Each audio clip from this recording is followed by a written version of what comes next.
Okay, so we've got quite a bit of material here. This is a deep dive into the Tara Calico case. Yeah. And, I mean, this has been in the news a lot lately. Yeah. It goes back decades. So why don't we just start at the beginning, like we always do.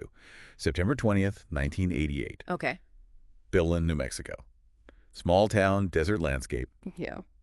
19-year-old Tara Calico. Just an ordinary Tuesday morning. Yeah. An ordinary Tuesday morning that turned into anything but. Right. And as we know, she was a bright young woman, a college student studying psychology, worked at the local bank, really had a whole life ahead of her. And on this particular day, a 36-mile bike ride was on the schedule. Highway 47. She was in training. It was something she did regularly. Right. And we've got a really good picture of her based on all the information that we have from witnesses, from her mother's recollections. White T-shirt, red shorts, white sneakers. She had brown hair, green eyes. And she was riding her mom's neon pink Huffy because Tara's bike had a flat. It's always amazing how these small, seemingly insignificant details end up becoming crucial parts of the story. Yeah. And as she left that morning, had that exchange with her mother, Patty. If I'm not back by noon, come get me. I mean, just a casual remark. Something probably said countless times before. But this time, it takes on a whole different meaning. And her mother had her own reasons to feel uneasy, from what we've gathered. She herself had experienced being stalked on that same route. Oh, wow. To the point where she stopped cycling altogether because of it. So naturally, she had urged Tara to carry mace, for safety. Right. But Tara, 19 years old, probably feeling very confident on a route she knew well, dismissed it. Didn't see the need. Yeah, that's the kind of thing that, like, every 19-year-old probably thinks. Sure. I know I did. Absolutely. So off she went. Highway 47, southbound. Now, some people saw her with her headphones on, listening to that Boston cassette tape, which we'll talk about later. Right. But then there's this other element that emerges that several witnesses describe, and it's really unsettling. The truck. Yeah, that light-colored pickup truck. Possibly a 1950s Ford model with a camper shell. And several people reported seeing it, following her. Way too close for comfort. That phrase alone, too closely, is just so suggestive. Yeah, it speaks volumes. Yeah, it suggests a level of attention that's just not right. You get a bad feeling. Yeah. Yeah, one of the witnesses, Byron Freeman, put it this way. The hair stood up on the back of my neck. It didn't look good. It's like that primal instinct. Something's wrong. Now, when you have multiple people independently reporting this truck and its behavior, does it point to a premeditated scenario? It certainly seems to, yeah. It lends a lot of weight to this truck. The camper shell is particularly noteworthy because it could conceal someone or something. The last reported sighting of Tara is around 11:45 a.m. She's heading back home. Okay. Almost done with her ride, just a short distance left. And that makes her subsequent disappearance all the more mysterious. Yes, because she's on the return leg, She's almost back to safety, and then suddenly she's gone. It points to a really swift, deliberate intervention at that point. And then noon hits. Tara's not home. And you can imagine Patty's growing panic. That casual come get me is now a chilling reality. The search begins immediately. Right. Patty retracing her daughter's route, desperately hoping for, I don't know, anything. And it's Patty, during the search, who makes a crucial discovery. Right. A broken Walkman and that Boston cassette tape scattered on a dirt road, and Patty knows. She knows immediately Tara would not have left these things behind. What does that tell you about what might have happened? Well, it certainly doesn't sound like a leisurely stop. Exactly. Or like a voluntary act. This is destruction. A struggle, perhaps. Right. Something forced. Right. Leading to these items being discarded, damaged. Law enforcement, the FBI, everybody got involved. Friends, family, the community, but nothing. No Tara, no pink Huffy, just gone. A complete and total disappearance in broad daylight. Yeah, it's the kind of story that just grabs you and doesn't let go. And it went on like that. 10 long months. Silence. Then, in June of 1989, a bizarre twist. 1,500 miles away in Port St. Joe, Florida. Right. A woman in a convenience store parking lot. She sees this white, windowless Toyota cargo van leaving. The driver, a man in his 30s, mustache. And in the spot where the van had been, she finds a Polaroid photograph. Okay, so what's in this photo? It shows a young woman and a boy lying on a bed, both of them bound black duct tape over their mouths. It looks like the back of a van, some sort of enclosed space. And their expressions, they're just terrifying. Fear in the woman's eyes, the boy's face is just pale and terrified. And next to them on the bed, a paperback copy of V.C. Andrews' My Sweet Audrina. Okay, so you've got this incredibly disturbing image in this random book, but Why does that book matter so much? Because that book, My Sweet Audrina, was one of Tara's favorites. Lovely. It wasn't just any book. This was a personal connection, a piece of her world appearing in this horrifying context thousands of miles away. Yeah, it's a link. I mean, it's a thread, however thin. Yeah. And I can see why Patty would grab onto it. Absolutely. I mean, how could you not? It makes you wonder. Yeah, the story blows up. The photo gets on a current affair. Patty sees it, and her reaction is instantaneous. She's convinced. That's Tara? It's her daughter. She even points to a scar on the woman's leg, identical to one Tara had from a car accident. I mean, you can't make that up. For a mother, that kind of detail would be unmistakable. It would be seared into your memory. Now, the boy in the photo also sparks a connection to another missing child case.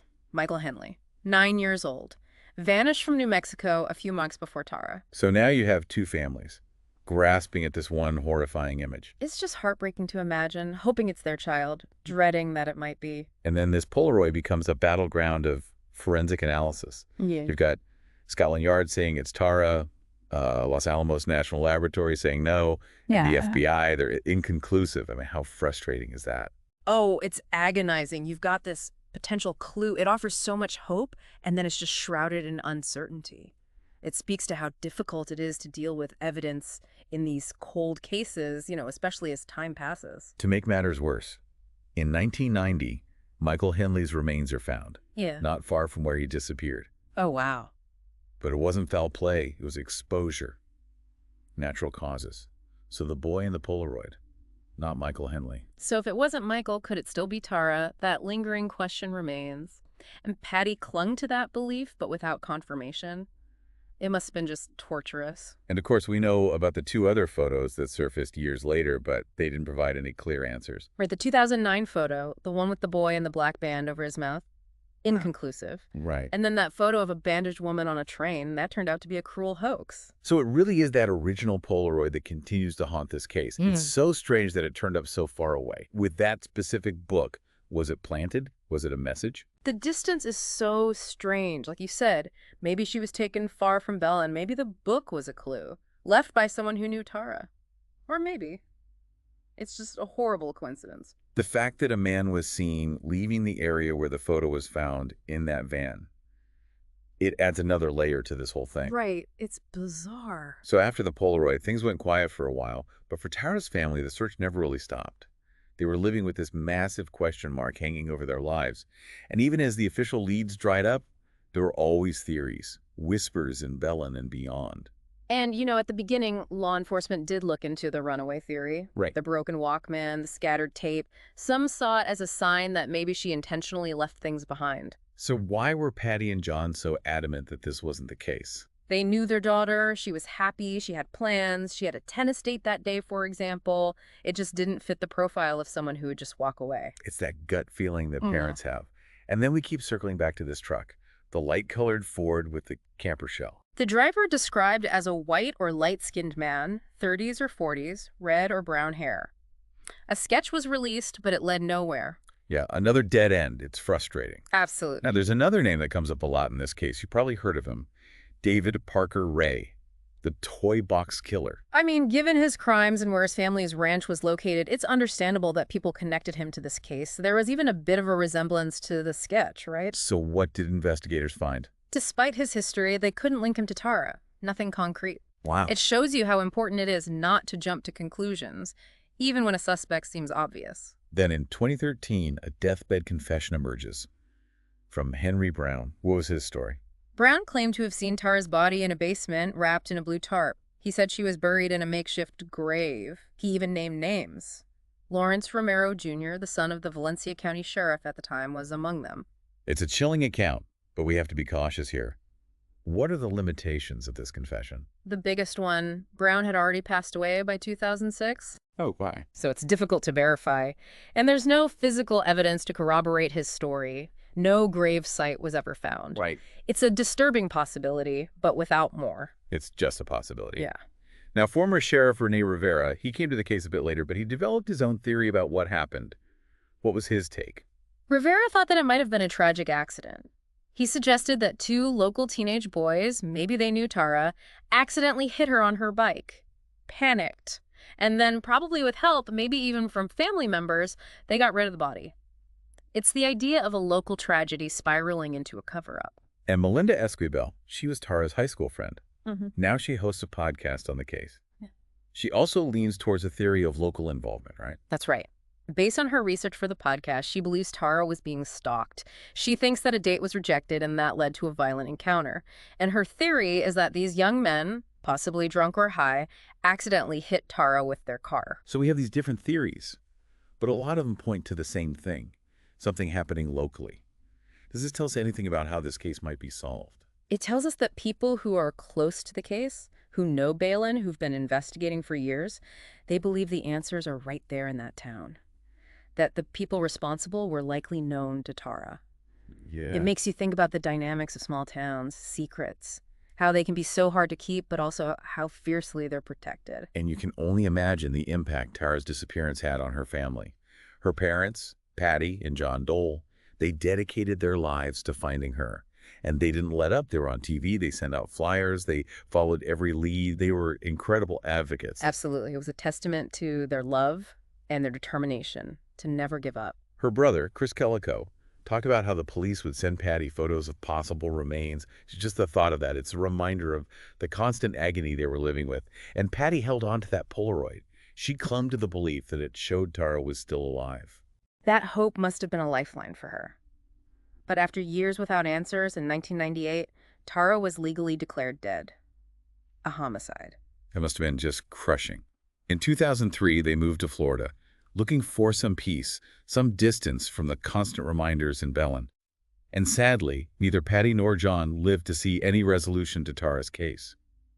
But her siblings have continued the fight. Especially Michelle. Right. She's been working closely with Melinda Esquivel.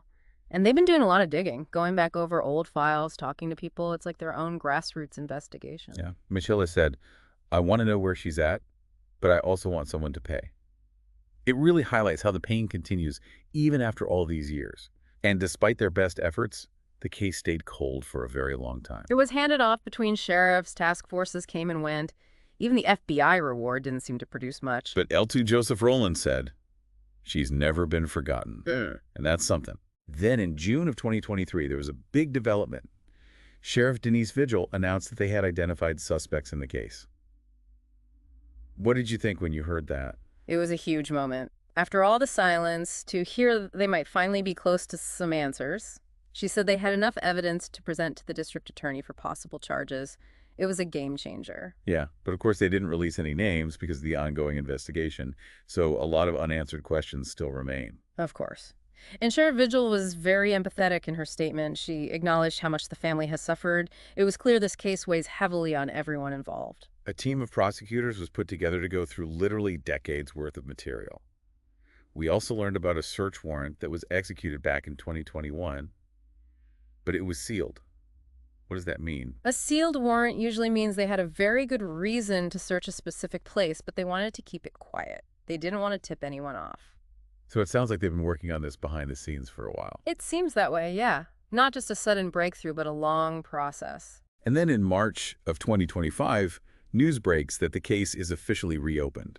And it sounds like they're really focusing on new technology, things like DNA analysis and digital forensics. And technology has advanced so much since 1988. DNA testing can get results from even the tiniest samples now. And digital forensics, they can recover data from old devices that we never could have accessed before. It's like a whole new set of tools. And there's been talk of a documentary coming out. Plus, with the 37th anniversary approaching, there's a chance new witnesses might come forward. That often happens. Anniversaries, media attention, it can really shake things loose. It can make people remember things or embolden them to come forward with information they were afraid to share before. But here we are, March 31st, 2025. Still no arrests. Still a lot of silence from the DA's office. The family must be on edge. I can't even imagine. So much anticipation and also the fear of being let down again. It's a tough spot to be in. Back in 2023, L2 Rowland said he believed they were going to make arrests. He even said he thought the perpetrators were local. What do you make of his confidence? Well, he's been working on this case for a long time, so for him to be that optimistic, it has to mean something. It makes me think that they're sitting on some pretty solid evidence. And his hunch about it being local, that lines up with a lot of the theories we've discussed. Balin is a small town. We've talked about that. Yeah. And like Melinda Esquivel said, what makes this town charming is what makes it scary. You'll go to great lengths to protect your own. That's a powerful statement. It really is. It hints at a code of silence, a loyalty that could run very deep. And former Sheriff Rivera's theory about a cover-up fits into that. It makes you wonder about the complexities of this case. Right. We know that Lawrence Romero Jr.'s father was the sheriff back when Tara disappeared. Could that have influenced things? Even if there was no deliberate wrongdoing, a connection like that inevitably raises questions. It creates the perception of bias. Yeah. And it makes people wonder if the investigation was truly impartial. And then we have to talk about that Polaroid. It's the image that everyone associates with this case, but it's so shrouded in mystery. Patty believed it was Tara. But some investigators, even L.T. Rowland, have pointed out things that suggest it might have been staged. He mentioned that there wasn't much redness around the tape on their mouths, which could mean it wasn't on very tight or not for very long. And he talked about the woman's posture, how it seemed too relaxed for someone who was being held captive. So if it wasn't a real kidnapping scenario, what was it? Was it a cruel hoax? Maybe. Maybe someone trying to torment the family or mislead the investigation. The book could have been placed there deliberately to make people think of Tara. And we still don't know who the boy is. It adds another layer of unsettling questions, like who would do such a thing and why? It's a mystery within a mystery. It really is. So as we wrap up our deep dive into this information, we're left with a case that is very much alive. The district attorney is reviewing the evidence. We know suspects have been identified. It feels like we might be on the verge of something. There's a renewed sense of hope that justice might finally be served for Tara. But the family has been waiting for so long. It's a tense time for everyone who's been following the case. Tara's siblings, they haven't given up. They're keeping her memory alive, pushing for answers. We have the potential documentary coming up, and L.T. Rowland is still optimistic. He seems to believe this case can be solved. It's a testament to their strength and their love for Tara. This case is a stark reminder of how unsolved crimes can impact families and communities. And it shows just how difficult it is to get justice when there's no body. Tara Calico was a young woman with so much potential. We can't forget her story or the incredible strength her family has shown in the face of this tragedy. It's a story that stays with you. Absolutely. So here's a question to leave you with. Based on what we know now, do you believe Tara's case will finally be solved this year in 2025? It's a question on everyone's minds. Let us know what you think in the comments. We want to hear your thoughts. Thank you for joining us for this deep dive. We'll be back soon with more. Until then, stay curious.